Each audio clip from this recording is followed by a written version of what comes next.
Well, hello there and welcome to TV47 News Updates. Got a handful of stories prepared for you this particular hour, including the politics and whatever has been happening across the country. We begin with the first story. Kiambu UDA gubernatorial candidate Kimani Wamatangi and Kabete Member of Parliament James Githo have congratulated their party leader and UDA presidential candidate Deputy President William Ruto for his courage in taking up the platform during the presidential debate last evening. The leaders have urged Kenyans to vote for William Ruto since he was the only candidate who answered when they called through the media council and owners on the debate that was watched all across the nation. Senator Wamatangi is seeking to replace James Nyoro as the governor vying under the UDA ticket, as James Githo seeks re-election under the same ticket.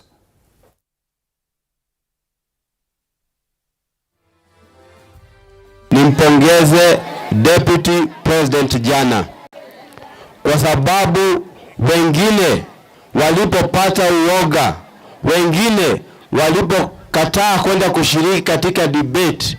He is a man enough. He is a good example. Alionyesha uongozi, alionyesha ujasiri, na tuna imani kwamba yeye ndiye atakuwa president wetu wa 5 tarehe 9 mwezi wa 8.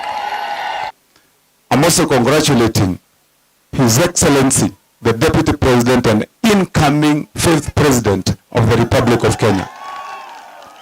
Because when the debate was called for presidents, he is the only one who came. And so we have no other incoming president other than the one who came out yesterday.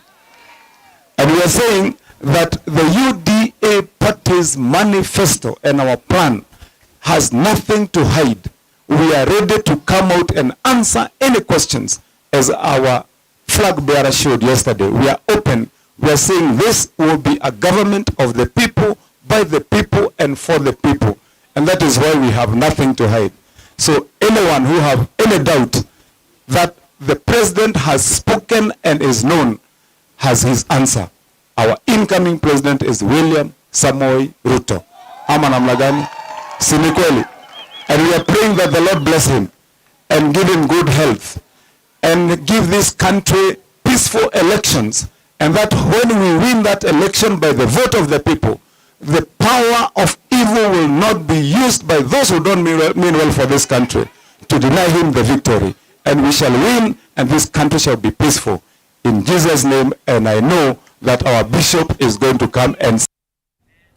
Other than that, and elsewhere, the first bunch of presidential ballot papers for next month's general election arrived in the country this morning from Athens, Greece.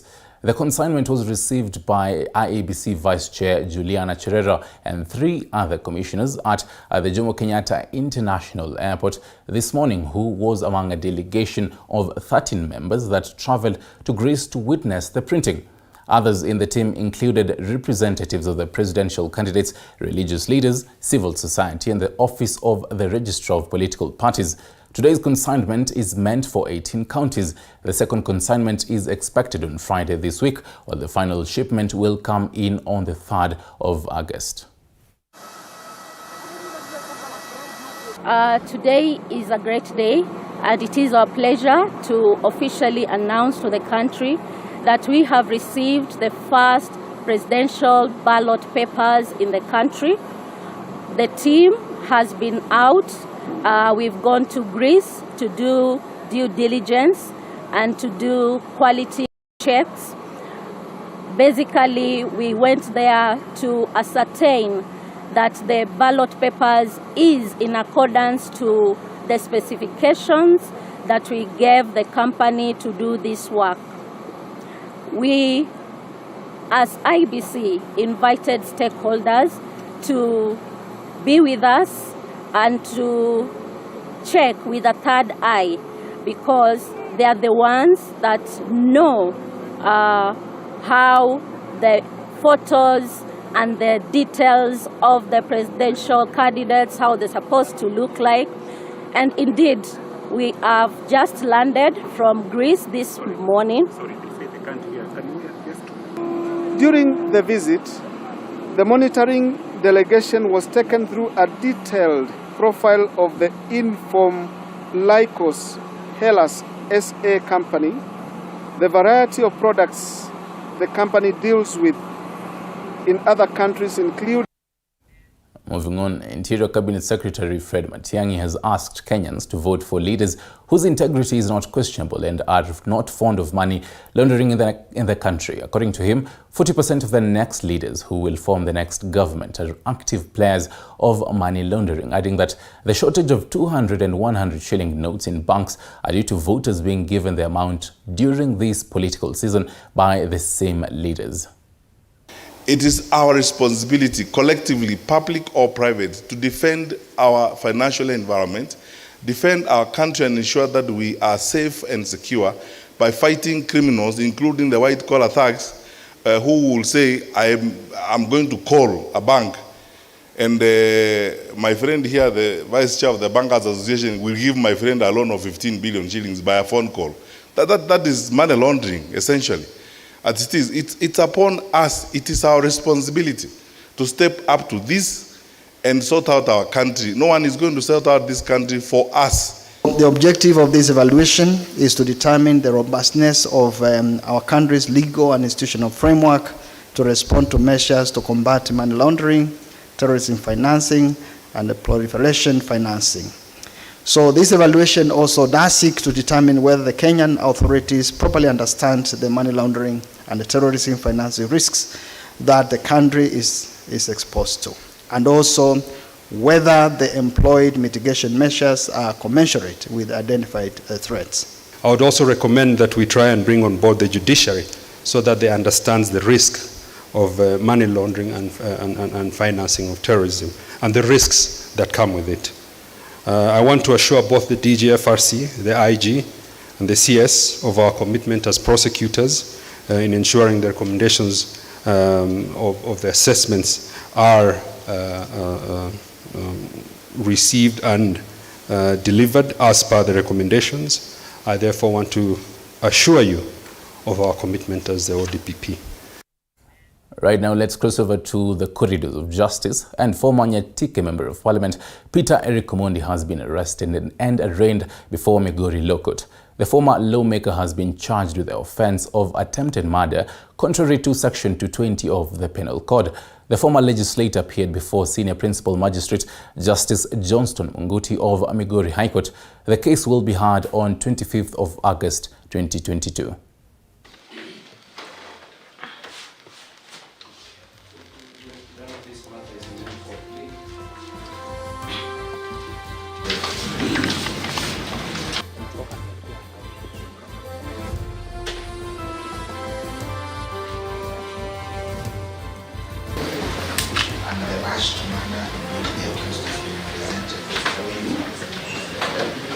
To release the accused on his personal cognizance. Right, back to some politics. The Meru County Youth Council has strongly condemned the Deputy President William Ruto for siding with the 3 Venezuelan nationals arrested in the country. Speaking to the press in Meru County, the youth have asked the Deputy President to stop bothering the Director of Criminal Investigations, George Kinoti, when he is conducting his investigations. They have also asked the IEBC to make it clear to Kenyans that the upcoming elections will not be affected by election fraud. Is there a scheme between the chairman of IEBC, Wafula Chebukati, and the deputy president? Is there a scheme between the chairman of IEBC, Wafula Chebukati, and the deputy president of the Republic of Kenya, William Samoei Ruto? Because any time a question is asked by a Kenyan, a question is asked by a politician, a question is asked by another body, whenever a question is asked, the person who comes gun blazing is none other than William Samoei Ruto. And not only Kinoti, even other leaders from our area. Martha Koome, the Chief Justice. Kereito is another leader that Ruto has been attacking all through his political campaigns. The agriculture CS, Peter Munya, is another person that Ruto has been attacking. What problem does Ruto have with the Meru leaders? Is Chebukati, why has Chebukati not responded to the letter that was written by the DCI 36 hours later? It is Ruto who is coming to respond. So what is the connection between IEBC and the Deputy President William Samoei Ruto?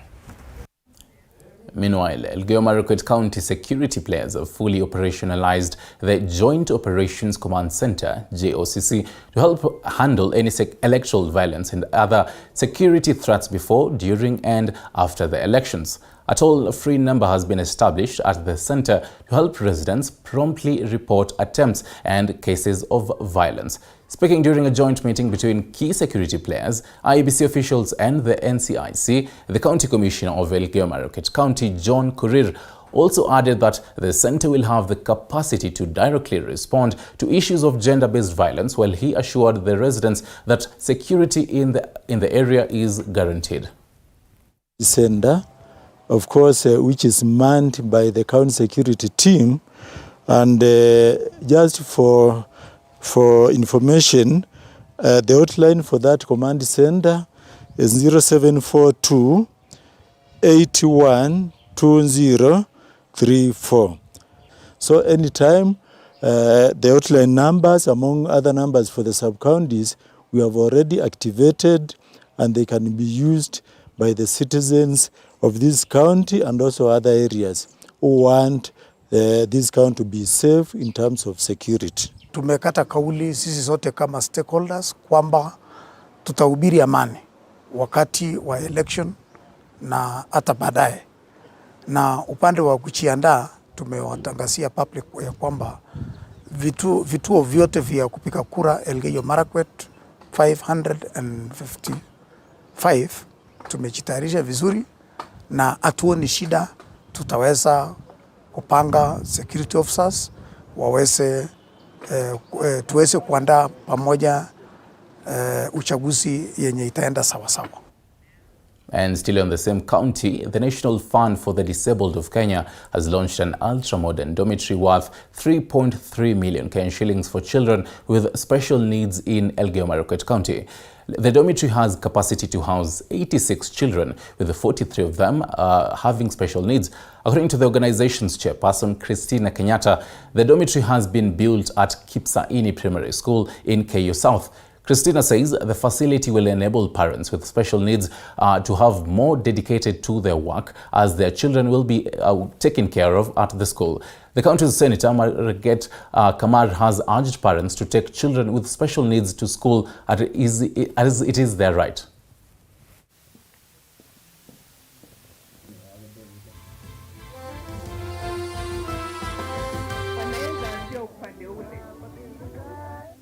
We can start from that side and meet at the middle.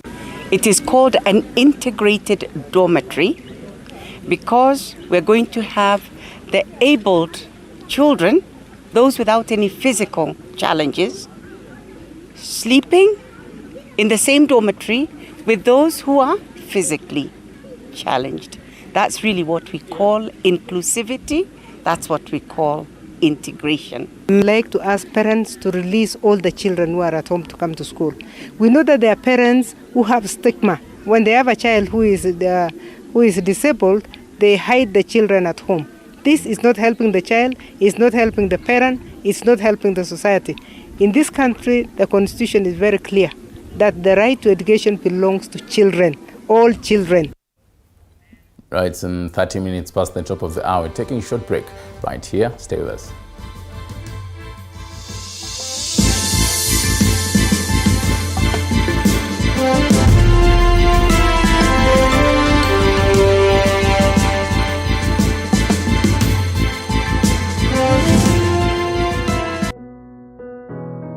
Despite being visually impaired, he is a jack of all trades. It is our quest to find answers on how to take care of children with special needs and those with disability.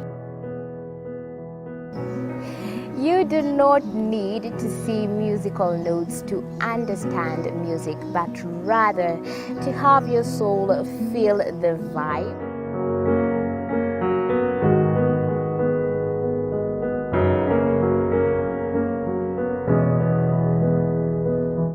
Actually, for us to make a wheelchair, we have to take measurements of the user. After doing my assessment, I get to know the parent, I get to know the heaviness she's carrying.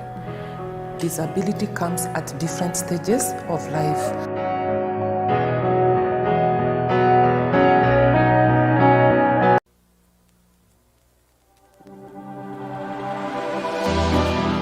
How well do you know what's happening around you? Morning Cafe with heated political debates. Baraza la Siasa. Hiyo kitu azungumzie, angalie hali ya maisha ya watu. Informative health discussions. Business, farming.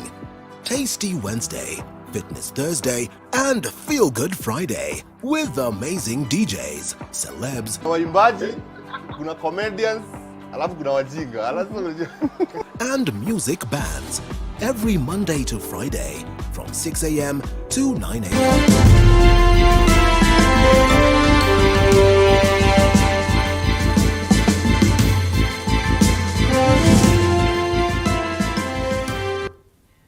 Right, thank you for staying with us. Now, in an effort to reduce the child mortality rate in Kenya, CAS Minister of Health, Dr. Mercy Mwangangi, has said that there is need of private-public partnership to reduce children mortality cases.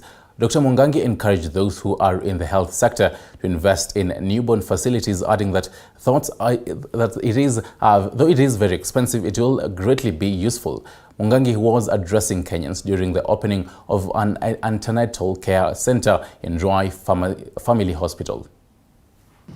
The reason why we thought of a neonatal intensive care unit, a lot of families have lost millions of shillings trying to give life to a child who's 2 days old. Because you can carry a child for 9 months, and ladies who are seated here will tell you, for those 9 months, the bond and attachment you have with that child surpasses any bond and attachment you can ever have. And so when you're told that you need to do anything possible for this child to live, most families have sold what they need. At least for maternal mortality, there's been a slight reduction here and there. We do have a Kenya demographic survey that's ongoing, so we'll wait to see what the current data tells us. In infant mortality, we're always very happy because we dropped by 55%. That was a half reduction. But the spaces where we are always silent and we whisper, and sometimes we even eliminate them from the speech, is when it comes to neonatal mortality. We do not like to talk about it because that is an area where we have not succeeded as a country when it comes to neonatal mortalities. And I know we know many stories of families who've suffered, who've had children who've had to go through the NICU, who've had the expenses of going through that process, and of course, the pull in terms of the emotional strain that happens when you have such a young child who is so unwell. Right, moving on, conservationists have stepped up the rehabilitation of mangrove forests along Kenya's coastline with a view to restoring the highly degraded marine forests. The Kenya Forest Service, KFS, the Kenya Wildlife Service, and a number of local and international conservation groups say they have planted close to 50 million mangrove seedlings in the past 3 years along the coastline. Speaking at Mferejini area of Kilifi North Sub-County, Julius Kamau, who is the Chief Conservator of Forests, said a multi-agency approach had been employed to restore degraded mangrove forests, adding that by 2019, about 40% of the mangrove ecosystem was degraded, including Kilifi County, where 4,000 out of the 10,000 hectares of mangrove forests were degraded. Now, today we are planting, and as we speak, we will be completing a journey on this day of planting 500,000 tree seedlings of mangrove. Of course, about 420,000 have been planted. Today, we'll plant another maybe 8,000, and that will give us to a mark of 500,000 tree seedlings to mark and celebrate this great day. We are partners in maintaining the mangroves. As was mentioned, mangroves are where fish breed. And if that is where they breed, then obviously that is something Kenya Wildlife Service is concerned about, because those mangroves most times are actually located where the marine parks are. And in Kilifi, we have adopted roughly about 4,044 hectares mangrove area, and we are carrying out restoration at an average of not less than 1,200 propagule per person per day, and on an average of 4,000. To date, we have planted 17 million propagules in Kilifi area, and generally in the entire coast belt, we have planted 43 million propagules. And our work is to carry out reforestation through the community, whereby we employ to reforest or we employ to restore. Youth from Kigumo constituency have been urged to embrace short technical courses that will equip them with skills of entrepreneurship and self-employment, as well as enable them to benefit from the government support. Speaking as he handed over equipments to various youth groups in Kigumo constituency, Engineer Edward Karania, Director at Micro and Small Enterprise Authority, MCAA, said that the industrial centers built by the government have been equipped with state-of-the-art facilities, electricity, water, toilets and security, creating a conducive environment for the startups to thrive.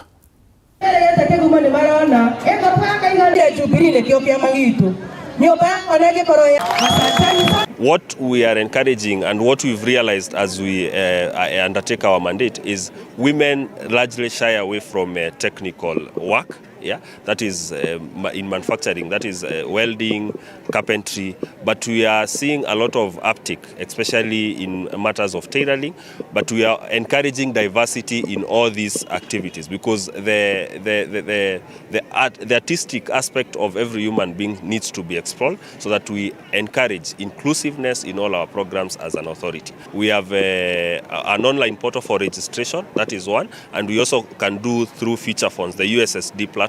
So you can do registration of an association from wherever in the country without necessarily going to an office. And we are encouraging all people in the ecosystem to register so that they can start reaping the benefits of the